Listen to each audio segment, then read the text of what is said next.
know that Texas would not be able to turn blue even when back in 2016 a lot of left-wing pundits said that Texas would turn blue? It just it did seem feasible in my mind, and that's because of the culture of Texas, which is completely different and unique compared to a lot of other states, especially in comparison to states like, say, California or New York. After all, Texas has such a major identity about of having an independent spirit.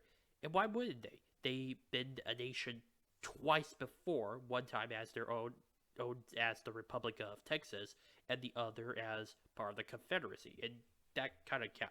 I would say that it does count.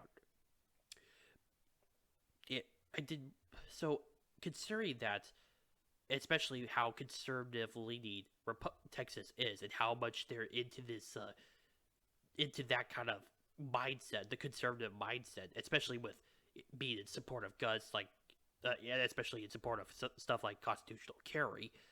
There was absolutely no way for the state to turn blue.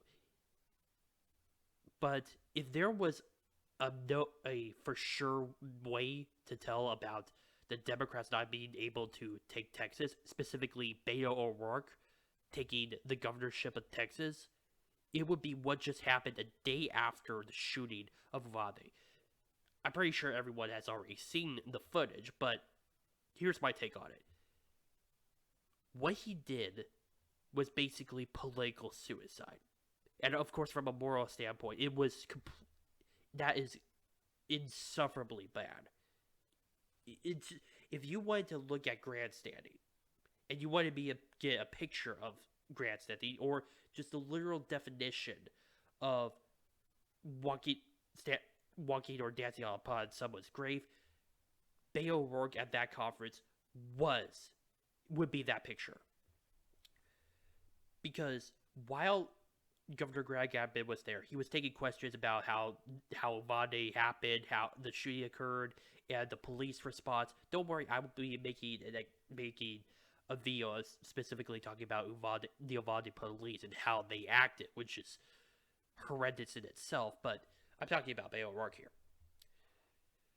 He basically was trying to ask all these questions at this conference, trying to be in control of that sort of thing.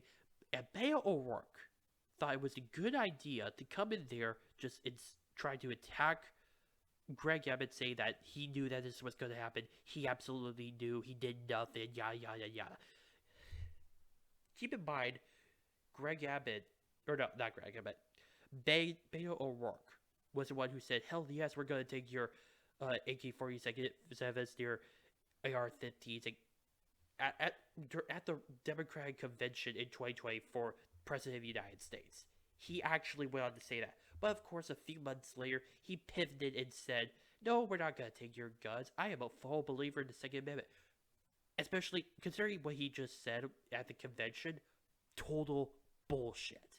He's just another politician that's trying to make a name for himself.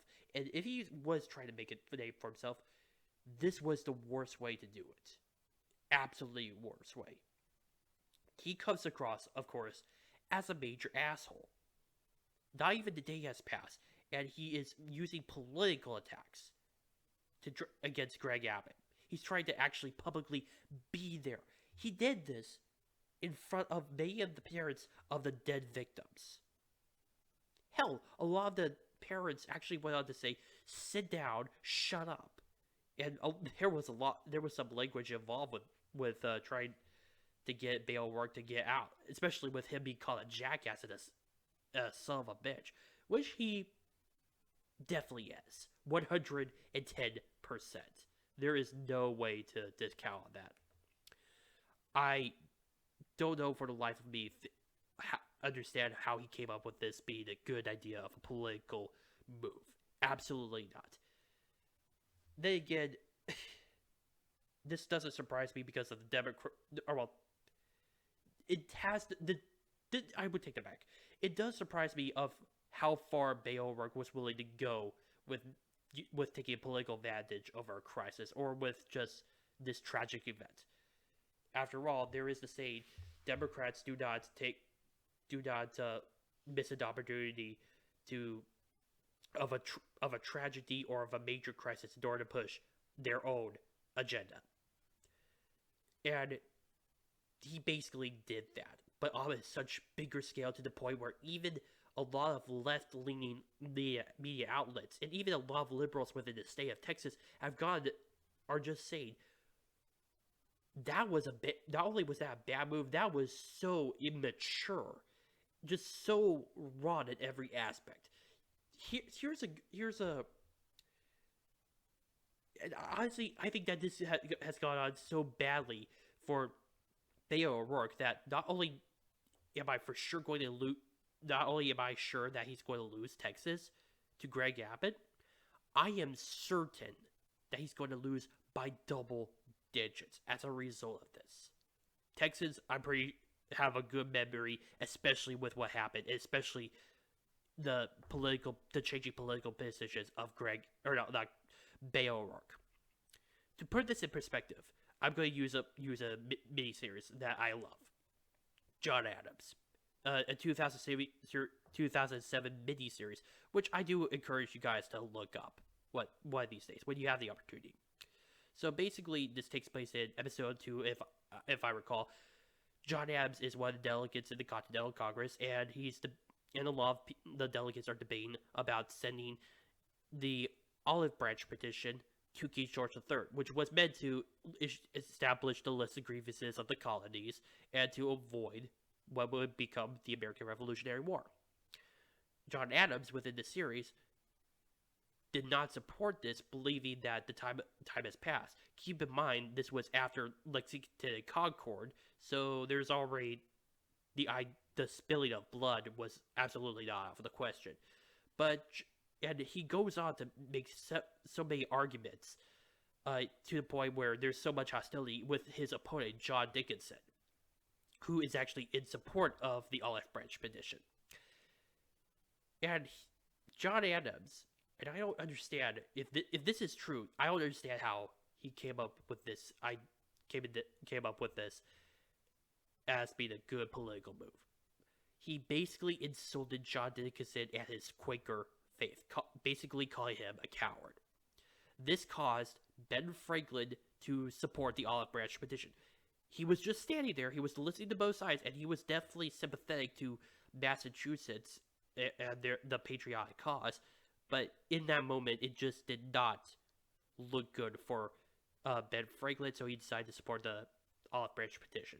Would not be surprised if the Olive Branch petition would have passed regardless, but still. And when John Adams confronted Ben Franklin on this, he basically told him the problems, especially since he insulted John Dickinson in public. He did say, it's fine to insult someone in private. Hell, sometimes they may even thank you for it. But when you're doing that in public, they tend to think you're serious. That is what happened with Beto O'Rourke. And not only that, I think he was legitimately serious. But keep in mind, with this, and especially especially with the state of Texas, with not only their politics, but with their own traditions as well, they do not like it when politicians just use a tragedy, like what happened at Uvalde, with the death of at least 20 people, to be used as political slander. They do not like that. Greg Abbott, in my opinion, is going to win. Just on this situation alone, he will win. Forget the fact that he's a Republican. Forget the fact that he signed the bill with constitutional carry. Forget all that. This alone would push Beto O'Rourke into the double-digit range of losing. I would not be surprised if that would be the case. Absolutely not. He deserves everything that he's gotten and he deserves to 100% lose. He does not deserve to become the next governor of the state of Texas. And I believe that as a result, it's also going to hurt the Democrats' chances just in this state alone. Anyone who's associated with Beto O'Rourke, well, let's just say I don't have much chances of them winning if they are running in political office. My name is Noah Meehan on The Arc Truth. Please post your comments down below, like this video, subscribe, and share with friends. Also, if you have any issues regarding my videos, which I always speak, or how I frame my videos or whatnot, please post it in the comment section down below or directly message me. Thank you.